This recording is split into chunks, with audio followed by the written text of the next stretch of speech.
بسم اللہ الرحمن الرحیم۔ بخاری، مسلم اور دیگر کتب حدیث کا نام لے کر مرزا نے ایسی بہت ساری احادیث بیان کر رکھی ہیں کہ جو دنیا کی کسی بھی کتاب سے ثابت نہیں ہیں، لیکن مرزا نے بیان کی ہوئی ہیں۔ ان میں سے 10 احادیث بطور نمونہ کے آپ کے سامنے پیش کی جائیں گی، پھر اس کے بعد مرزا کی زبان سے ہی تبصرہ آپ کو سنایا جائے گا۔ یعنی مرزا کے انداز میں کہیں تو خود مرزے کی ہی بہت بڑی بڑی جوتیاں آج مرزے کے سر پر لگنے جا رہی ہیں۔ وہ بخاری مسلم میں آیا کہ نبی علیہ السلام کہتے تھے کل ہم مشرق کی طرف جائیں گے، اور صحابہ کہتے ہیں ہم سمجھتے تھے کہ ہم نے مغرب کی طرف جانا ہے تاکہ جو منافقین ہیں وہ ہماری خبر لیک نہ کر سکے۔ بخاری، مسلم بلکہ دنیا کی کسی کتاب سے یہ بات ثابت نہیں ہے کہ حضور علیہ السلام نے جانا ہو مغرب کی طرف اور حضور علیہ السلام یوں فرمائیں کہ کل ہم مشرق کی طرف جائیں گے اور جانا مغرب کی طرف ہو۔ ایسی بات دنیا کی کسی کتاب سے ثابت نہیں ہے۔ مسند احمد میں یہ حدیث ہے کہ سیدنا علی کہتے ہیں کہ ایک دفعہ نبی صلی اللہ علیہ وسلم نے فرمایا کہ تیرا جھگڑا ہوگا ایک دفعہ عائشہ کے ساتھ، تو حضرت علی نے کہا میں بڑا ظالم ہوں گا یا رسول اللہ کہ میں آپ کی بیوی کے ساتھ جھگڑا کروں گا؟ آپ نے فرمایا نہیں، وہ ظالم ہوگی اس وقت۔ تو یا رسول اللہ مجھے کیا حکم دیتے ہیں؟ فرمایا کہ وہ جب ظلم کرے گی تو تم اس کو واپس چھوڑ آنا جہاں سے وہ آئی تھی۔ مسند احمد کا نام لے کر مرزا نے جو حدیث بیان کی ان الفاظ کے ساتھ دنیا کی کسی کتاب سے یہ ثابت نہیں ہے۔ آپ علیہ السلام نے امی عائشہ رضی اللہ عنہا کے متعلق فرمایا ہو کہ وہ ظالم ہوگی، اور یہ فرمایا ہو کہ جب وہ ظلم کرے۔ اس روایت کو بیان کرتے ہوئے یہ دونوں جملے مرزا نے اپنی طرف سے گھڑ کر نسبت حضور علیہ السلام کی طرف کر دی، ورنہ دنیا کی کسی کتاب سے یہ دونوں جملے حضور علیہ السلام سے بالکل ثابت نہیں ہیں۔ بخاری میں حدیث ہے، حضرت جبرائیل آئے نبی علیہ السلام کے پاس اور پوچھا کہ آپ کے صحابہ میں سب سے افضل کون ہے؟ تو نبی علیہ السلام نے فرمایا کہ جو غزوہ بدر میں میرے ساتھ شریک ہوئے ہیں اور اس کے بعد وہ جو احد میں شریک ہوئے ہیں۔ تو حضرت جبرائیل نے کہا کہ ہم فرشتوں میں بھی سب سے افضل فرشتے وہ ہیں جو آپ کے ساتھ بدر میں شریک ہوئے تھے، یعنی حضور کی نسبت۔ صلو علی محمد و آل محمد، اللہم صلی علی محمد و علی آل محمد۔ اور اس کے بعد وہ ہیں جو احد میں شریک ہوئے، تو لہٰذا یہ بہت بڑی فضیلت تھی۔ بدر والوں کے متعلق تو جملہ موجود ہے، لیکن یہ جملہ کہ بدر والوں کے بعد وہ صحابہ افضل ہیں جو احد میں شریک ہوئے، یہ جملہ دنیا کی کسی کتاب سے ثابت نہیں۔ یہ مرزا نے حضور اکرم صلی اللہ علیہ وآلہ وسلم پر بھی جھوٹ بولا ہے، جبریل علیہ السلام پر بھی جھوٹ بولا ہے۔ اس طرح کی سچی قسموں کے بارے میں بخاری میں آیا کہ سچی قسم بھی اگر کوئی دکاندار کھاتا ہے تو مال تو اس کا بک جائے گا لیکن برکت ختم ہو جائے گی، سچی قسم کے اوپر، جھوٹی تو چھوڑ دیں۔ سچی قسم کا لفظ مرزا نے اہتمام سے 2 دفعہ بولا ہے۔ دنیا کی کسی کتاب سے ثابت نہیں آپ علیہ السلام نے یہ فرمایا ہو کہ سچی قسم سے مال بک جائے گا لیکن برکت ختم ہو جائے گی۔ سچی کا لفظ اس روایت میں دنیا کی کسی کتاب سے ثابت نہیں، اور ہاں کسی محدث نے اس قسم سے سچی قسم مراد نہیں لی، بلکہ محدثین نے جھوٹی قسم مراد لی ہے۔ بلکہ یہی روایت بخاری کے علاوہ دیگر کتابوں میں موجود ہے۔ اس روایت کے اندر، خود حدیث کے اندر جھوٹی کا لفظ موجود ہے۔ آپ علیہ السلام نے یہ لفظ ارشاد فرمایا کہ جھوٹی قسم سے مال بک جاتا ہے، برکت ختم ہو جاتی ہے۔ آپ علیہ السلام نے جھوٹی قسم کا لفظ تو بولا ہے، لیکن سچی قسم کا لفظ اس موقع پر دنیا کی کسی کتاب سے ثابت نہیں کہ آپ نے اس موقع پر سچی قسم کا لفظ بولا ہو۔ اس زمانے میں نبی علیہ السلام کی طرف سے جاتے تھے نا لوگ جو کلیکٹ کرتے تھے بھیڑ بکریوں کی زکوٰۃ، تو ان کی تنخواہیں بھی اس میں سے جائیں گی، ان کو باقاعدہ تنخواہ دی جاتی تھی، لیکن اس میں ایک چیز ہوتی تھی کہ بعض اوقات وہ لوگ ساتھ تحفے بھی لے کے آتے تھے، اور جب بیت المال میں زکوٰۃ جمع کرواتے تھے تو کہتے تھے یہ تو زکوٰۃ ہے جو ہم نے کلیکٹ کی ہے آن دا بہاف آف پروفٹ صلی اللہ علیہ وآلہ وسلم، اور اس کے بعد خلفائے راشدین کے بہاف کے اوپر، اور یہ وہ تحفے ہیں جو لوگوں نے ہمیں دیے ہیں۔ تو نبی علیہ السلام فرماتے تھے تم اپنی ماں کی گود میں جا کر لیٹو، یعنی اپنے گھر میں ہی رہو، میں دیکھتا ہوں کہ تمہیں کون تحفہ دیتا ہے۔ بڑے آدمی کو کہا جائے کہ تو اپنی ماں کی گود میں جا کر لیٹ، یہ جملہ نامناسب ہے۔ مرزا نے اپنی طرف سے یہ نامناسب جملہ بنایا اور حضور علیہ السلام کی طرف اس کی نسبت کر دی۔ حضور علیہ السلام نے اس طرح کا جملہ فرمایا ہو، دنیا کی کسی کتاب سے اس کا کوئی ثبوت نہیں ہے۔ بخاری مسلم میں آیا ہے، سہل بن سعد الساعدی کہتے ہیں اللہ کی قسم میں جانتا ہوں کہ جب حضور کو زخم لگا تھا کون حضور کا زخم صاف کر رہا تھا؟ مولا علی ایک ڈھال کو الٹا کر کے اس میں پانی لے کے آئے اور سیدہ فاطمہ حضور کا زخم دھوتی تھی، اور جب خون نہیں رک رہا تھا تو انہوں نے کاٹن کا ایک کپڑا جلا کے اس کی راکھ زخم پہ رکھی حضور کے یہاں پہ، یہ نیچے کے دانت جو 4 شہید ہوئے تھے تو وہ خون رکا۔ بخاری مسلم کا نام لے کر مرزا نے کہا کہ نیچے کے 4 دانت حضور علیہ السلام کے شہید ہوئے۔ 4 دانت شہید ہونے کا لفظ تو مرزا نے درجنوں دفعہ بولا ہوا ہے، جبکہ یہ جھوٹ ہے۔ حضور علیہ السلام کے 4 دانت شہید نہیں ہوئے، دنیا کی کسی کتاب سے اس کا کوئی ثبوت نہیں ہے۔ 4 دانتوں کے شہید ہونے کا، اور مرزا نے تو تعین بھی کر دی نیچے کے 4 دانت۔ اب نیچے کے 4 دانت گر جائیں، شہید ہو جائیں، یہ تو ایک عیب ہے ظاہری طور پر۔ اس عیب کو مرزا نے اپنی طرف سے گھڑا اور حضور علیہ الصلوۃ والسلام کی طرف نسبت کر دی، جھوٹ بول دیا۔ دنیا کی کسی کتاب سے اس کا کوئی ثبوت نہیں ہے، 4 دانت شہید ہونے کا بھی ثبوت نہیں، چہ جائے کہ نیچے کے 4 دانت شہید ہونے کا ثبوت ہو۔ ہاں بخاری مسلم وغیرہ میں ایک دانت کے ٹوٹنے کا تذکرہ ہے، اس کا بھی کچھ حصہ شہید ہوا تھا، کچھ حصہ ٹوٹا تھا، مکمل طور پر وہ شہید نہیں ہوا تھا۔ تو ایک دانت جس کو رباعی کہتے ہیں اس کے ٹوٹنے کا ذکر ہے۔ تو مرزا نے جو کہا کہ نیچے کے 4 دانت شہید ہوئے، یہ اس نے حضور علیہ الصلوۃ والسلام پر جھوٹ بولا ہے، عیب کی نسبت کی ہے۔ اور اسی طرح 4 دانت کے شہید ہونے کا تذکرہ تو مرزا نے درجنوں دفعہ کیا ہے، یہ جھوٹ مرزا نے درجنوں دفعہ بولا ہوا ہے۔ اس میں ایک بات کروں گا جو ان کے لیے بہت بڑی پھکی ہے۔ صحیح بخاری میں حدیث ہے، واشی نے فتح مکہ کے موقع پر اسلام قبول کر لیا۔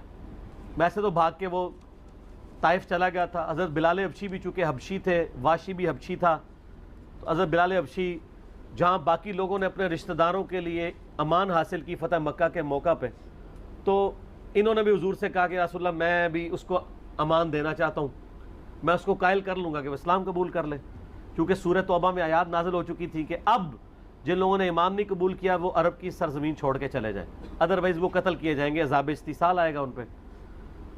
تو واشی تیار ہو گیا، حضرت بلال نے لا کے حضور کے سامنے پروڈیوس کر دیا صلی اللہ علیہ وآلہ وسلم۔ حضرت بلال کا حضرت واشی کے لیے حضور علیہ الصلوۃ والسلام سے اجازت مانگنا، پھر حضرت بلال کا واشی کے پاس جانا، پھر واشی کو لے کر آنا حضور علیہ السلام کی خدمت میں پیش کرنا حضرت بلال کا، یہ سب جھوٹ ہے۔ اس کا دنیا کی کسی کتاب سے کوئی ثبوت نہیں ہے کہ حضرت بلال رضی اللہ تعالیٰ عنہ نے حضرت واشی رضی اللہ تعالیٰ عنہ کے لیے حضور علیہ السلام سے اجازت مانگی ہو کہ آپ اجازت دیں، میں ان کو سمجھاتا ہوں۔ پھر واشی کے پاس گیا ہوں سمجھانے کے لیے، اس کو سمجھا کر پھر واشی کو لے کر حضور علیہ الصلوۃ والسلام کی خدمت میں حضرت بلال لے کر آئے ہوں، اس کا دنیا کی کسی کتاب سے کوئی ثبوت نہیں۔ نبی علیہ السلام نے وہی آیت تلاوت کی سورہ یوسف کی، لا تثریب علیکم اليوم، آج تم پہ کوئی گرفت نہیں ہے، یہ آپشن ہے، قبول کر لو۔ اب بھی اگر کلمہ پڑھنا ہے تو پڑھ لو، یا تلوار سے بچنا چاہتے ہو تو ہم سے جنگ نہ کرو، عرب کی سرزمین چھوڑ کے چلے جاؤ۔ اگر یہاں پر رہو گے تو پھر قتل کیے جاؤ گے، عذاب استحصال تمہارے اوپر آ جائے گا۔ ابو سفیان نے بھی کلمہ پڑھ لیا، حضرت معاویہ نے بھی کلمہ پڑھ لیا۔ حضور علیہ الصلوۃ والسلام نے فتح مکہ کے موقع پر لا تثریب علیکم اليوم یہ الفاظ فرمائے تھے، اس کا تذکرہ تو کتابوں میں ملتا ہے، لیکن دنیا کی کسی کتاب سے یہ ثابت نہیں۔ جو اگلی بات مرزا نے کی ہے کہ یا کلمہ پڑھو یا علاقہ چھوڑ کر چلے جاؤ، سرزمین عرب چھوڑ کر چلے جاؤ، ورنہ کلمہ بھی اگر نہیں پڑھو گے، سرزمین عرب چھوڑ کر نہیں جاؤ گے تو پھر تمہیں قتل کیا جائے گا۔ اس طرح کی کوئی بات آپ علیہ الصلوۃ والسلام نے فتح مکہ کے موقع پر فرمائی ہو، اس کا دنیا کی کسی کتاب سے کوئی ثبوت نہیں ہے۔ یہ مرزا نے حضور اکرم صلی اللہ علیہ وآلہ وسلم پر جھوٹ بولا ہے۔ باقی سورہ توبہ کی آیات وہ تو فتح مکہ کے 1 سال بعد نازل ہوئی تھی۔ اگر مرزا کے شاگردوں کو کسی اور تفسیر پر تسلی نہیں ہے تو تفہیم القرآن مولانا مودودی کی دیکھ لیں، اس میں بھی یہی لکھا ہے۔ تو سورہ توبہ والی آیات کو فتح مکہ پر فٹ نہیں کیا جا سکتا۔ نبی علیہ السلام نے سفید لباس بھی پسند فرمایا، اور بخاری مسلم میں آپ کو سب سے پسندیدہ سرخ کلر کا لباس تھا، مختلف کلر ہیں۔ بخاری مسلم کا نام لے کر مرزا نے حضور علیہ الصلوۃ والسلام پر جھوٹ بولا کہ سرخ لباس حضور علیہ الصلوۃ والسلام کو سب سے زیادہ پسند تھا۔ یہ بات نہ بخاری مسلم میں ہے، نہ دنیا کی کسی کتاب سے یہ ثابت ہے کہ سب سے زیادہ پسندیدہ لباس حضور علیہ الصلوۃ والسلام کو سرخ تھا۔ یہ حضور علیہ الصلوۃ والسلام پر مرزا نے جھوٹ بولا ہے۔ بخاری مسلم کی متفق علیہ حدیث ہے کہ جب جائیداد وراثت تقسیم ہو جائے تو جو باقی مال بچے گا اس کا حقدار اس کے قریبی مرد بھانجا یا بھتیجا ہوں گے۔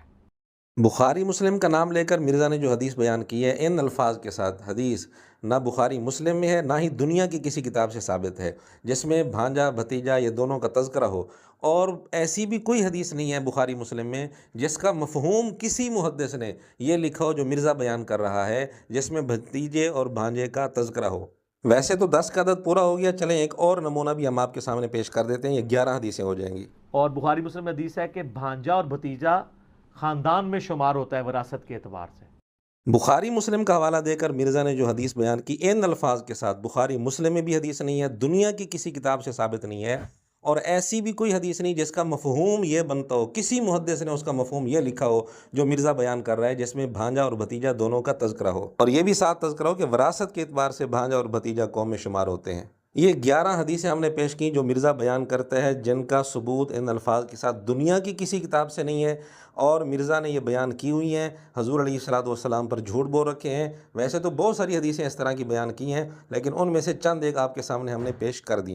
اب آپ مرزے کی زبان سے ہی تبصرے سنیں، یعنی مرزے کے انداز میں کہیں تو مرزے کی بڑی بڑی جوتیاں مرزے کے سر پر لگنے کے لیے تیار ہیں۔ یعنی حدیث کی کتاب کا نام بھی بتا دیا مشکاۃ شریف میں۔ مشکاۃ شریف تو چھوڑ دیں، دنیا کی کسی حدیث کی کتاب میں ان الفاظ کے ساتھ اگر کوئی حدیث موجود ہو تو میں اپنی ساری ویڈیوز ڈیلیٹ کر دوں گا جن ویڈیو سے تمہیں تکلیف ہوتی ہے، ادروائز تم اعلانیہ توبہ کرو۔ یہ 11 حدیثیں جو مرزا نے بیان کی، یہ بھی دنیا کی کسی کتاب سے ان الفاظ کے ساتھ نہیں ہیں، تو کیا مرزا بھی اعلانیہ توبہ کرے گا یا نہیں؟ قرآن پاک میں اللہ تعالیٰ نے واضح فرما دیا کہ اگر کوئی فاسق خبر لے کر آئے تو آپ نے اس کی تحقیق کرنی ہے۔ امام مسلم نے صحیح مسلم کے مقدمے میں اس آیت کو دلیل بنایا ہے اس بات کی کہ آپ نے حدیث کی تحقیق کرنی ہے کہ حدیث موجود بھی ہے یا نہیں۔ مرزا دوسروں کو تو قرآن کا یہ سبق دے رہا ہے، لیکن خود مرزا بھی اس پر عمل کرتا ہے، یعنی 11 نمونے تو آپ کے سامنے آ چکے ہیں، اس کے علاوہ بھی بہت سارے نمونے پیش کیے جا سکتے ہیں۔ صحیح مسلم میں ایک حدیث موجود ہے، اللہ کے محبوب صلی اللہ علیہ وآلہ وسلم نے فرمایا کہ آخری زمانے میں ایسے دجال اور کذاب پیدا ہوں گے جو ایسی ایسی حدیثیں تم سے بیان کریں گے جو تمہارے آباء و اجداد نے نہیں سنی ہوں گی، ان سے بچنا کہیں تمہیں گمراہ نہ کر دیں، فتنے میں مبتلا نہ کر دیں۔ یہ حدیث جس میں دجال اور کذاب کا لفظ ایسے بندے کے لیے استعمال ہوا جو خود سے حدیثیں گھڑتا ہے، یہ میرے اوپر لگاتے ہیں انجینئر جو ہے وہ دجال ہے، کذاب ہے۔ اس کو کہتے ہیں چوری پھر سینہ زوری، غریب اتو بدتمیز۔ مرزے کی سنائی ہوئی اس حدیث کی روشنی میں آپ خود فیصلہ کر لیں کہ مرزا دجال کذاب ہے یا نہیں۔ اور اس طرح کی روایتیں بیان کرنے والوں کو دجال اور کذاب کہا گیا صحیح مسلم کی حدیث کے اندر۔ جی ہم نے ثبوت پیش کر دیے، اس لیے دجال اور کذاب کہیں باہر سے ڈھونڈنے کی ضرورت نہیں، جہلم اکیڈمی میں آپ کو مل جائے گا۔ یعنی آسمان سے زمین پہ گرنے کی تکلیف کم ہے اور رسول اللہ صلی اللہ علیہ وآلہ وسلم پر جھوٹ باندھنے کی تکلیف اس سے زیادہ ہے۔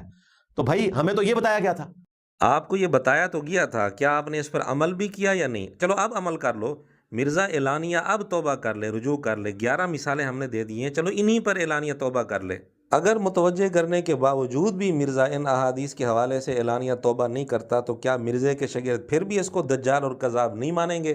اسی ویڈیو میں مرزا کہہ رہا تھا کہ جی اب ان کے عشق رسول کا امتحان ہوگا، تو ہم بھی کہتے ہیں مرزا اور اس کے شاگردوں کے عشق رسول کا یہ امتحان ہے کہ مرزے سے اعلانیہ توبہ کرواتے ہیں یا نہیں کرواتے، اور اگر وہ اعلانیہ توبہ نہیں کرتا تو مرزے کے شاگرد اس کو دجال اور کذاب کہتے ہیں یا نہیں کہتے۔